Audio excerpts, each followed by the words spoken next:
10 साल में बनी सबसे अमीर पार्टी।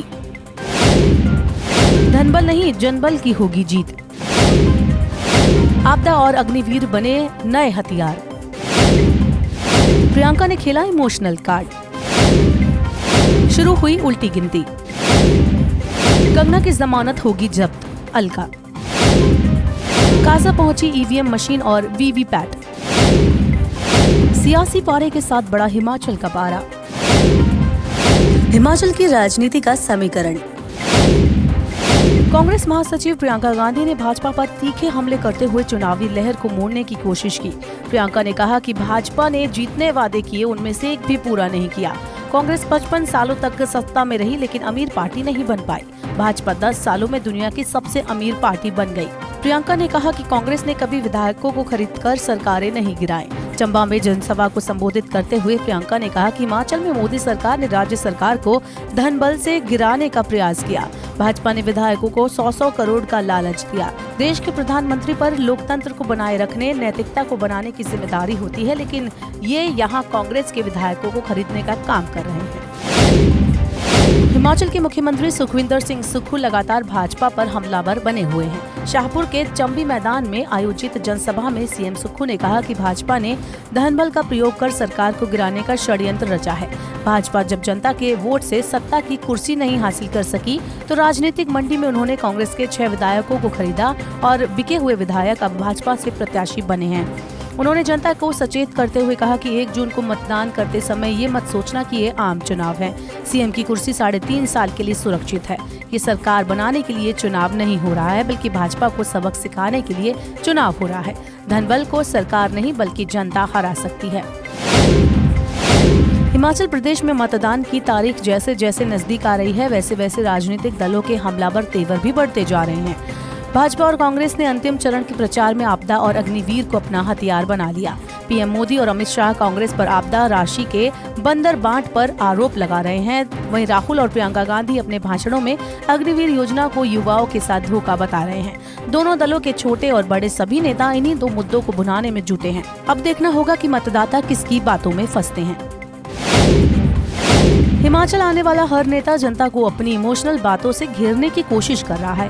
हिमाचल आए पीएम नरेंद्र मोदी ने यहाँ की जनता को अपनेपन का एहसास दिलाकर देश को एक बार फिर मजबूत सरकार देने की बात कही। इसके जवाब में कांग्रेस की प्रियंका गांधी और राहुल गांधी हिमाचल को अपना दूसरा घर बताकर जनता का दिल जीतने की कोशिश कर रहे हैं। प्रियंका ने मुख्यमंत्री सुखविंदर सिंह सुक्खू को और अपने परिवार को केंद्र में हिमाचल का सिपाही बताया।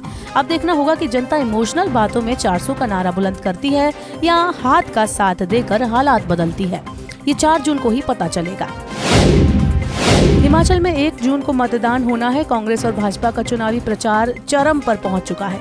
दोनों दल चारों सीटों में जीत हार के समीकरणों के हिसाब से स्टार प्रचारकों के माध्यम से रणनीति पर काम कर रहे हैं। पीएम नरेंद्र मोदी और गृह मंत्री अमित शाह प्रदेश के चुनावी माहौल को गरमाकर लौट चुके हैं, तो वहीं राहुल और प्रियंका गांधी मैदान पर मोर्चा संभाल रहे हैं। प्रदेश में भाजपा और कांग्रेस में शुरुआती दौर से ही तू डाल डाल में पात पात वाली स्थिति बनी हुई है।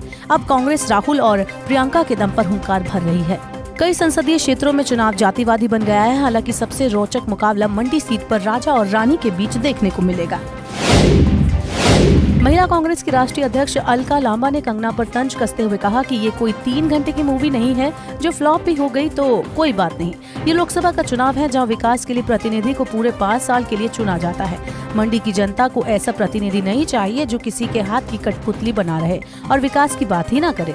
इस मौके पर अलका ने उन भाजपा नेताओं की तस्वीरों वाला एक पोस्टर भी जारी किया जिन पर महिला उत्पीड़न के मामले चल रहे हैं। अलका ने पोस्टर दिखाते हुए कंगना से सवाल पूछा कि क्या वह महिलाओं के साथ अन्याय करने वाले ऐसे लोगों के खिलाफ अपनी आवाज उठा पाएंगी। अलका ने दावा किया कि कंगना ऐसा नहीं कर पाएंगी, इसलिए उनकी जमानत जब्त होना तय है। जनजातीय जिला लाहौल स्पीति में मंडी लोकसभा चुनाव 2024 और विधानसभा उपचुनाव के लिए काजा हेलीपैड से ईवीएम और वीवीपैट मशीनें वायुसेना के हेलीकॉप्टर के माध्यम से पहुंचाई गई।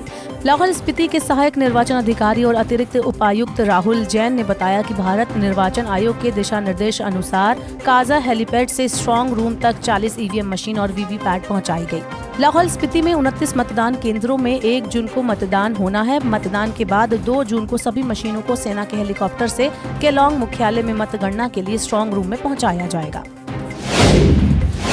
हिमाचल प्रदेश में गर्मी लगातार बढ़ती जा रही है। मौसम विभाग केंद्र शिमला की ओर से 27 और 28 मई के लिए कई भागों में हीट वेव का ऑरेंज अलर्ट जारी किया गया है। 29 मई के लिए येलो अलर्ट है। विभाग के अनुसार राज्य के कई भागों में 30 मई से 2 जून तक बारिश हो सकती है। इससे लोगों को गर्मी से राहत मिलने की उम्मीद है।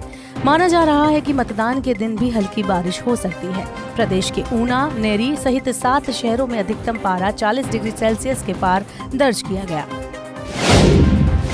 हिमाचल की चुनावी गतिविधियों और उम्मीदवारों की चाल को बारीकी से समझने के लिए रियल न्यूज अपने दर्शकों के लिए लेकर आ रहा है चुनावी समीकरण का लेखा जोखा। अगर आप भी हिमाचल की राजनीति को समझना चाहते हैं तो रियल न्यूज को देखते रहें। रियल न्यूज एक एक कर सभी 4 लोकसभा सीटों का राजनीतिक विश्लेषण आपके सामने लेकर आएगा। मंगलवार को रियल न्यूज पर कांगड़ा सीट की विस्तार से समीक्षा की जाएगी। कांगड़ा की सियासी हलचल को समझने के लिए बने रहिए रियल न्यूज के साथ।